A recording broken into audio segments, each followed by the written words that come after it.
دوو لایەنی سەرەکی لە هەرێمی کوردستان هەن، کۆمەڵێک پەرلەمانتاریان لەوێ هەن، دائیمەن زۆری نەبووین،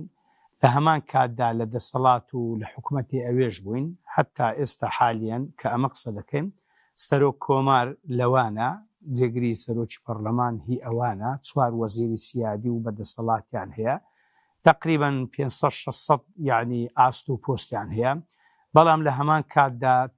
هەرێمی کوردستانیان بەو تەعاملی کە لەگەڵ بەغدا دەکەن کردوتە ئەزمەستان، جێگەی ئەزمە و قەیرانی زۆرە، موچە نادرێ، دەپارێنەوە لەبەر بەغدا بە قەرزش پارە ناداتە ئێرە. مع العلم بە هاوڵاتی بزانی داهاتوو لەوانەیە لە ڕابردوو خراپترش بی، لەبەرەوەی لە ڕابردوو یەک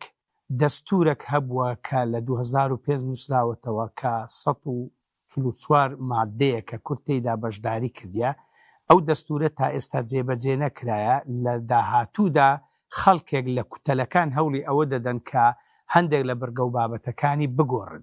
ئەگەر بە زۆری نەبی عەرەب زۆری نییە.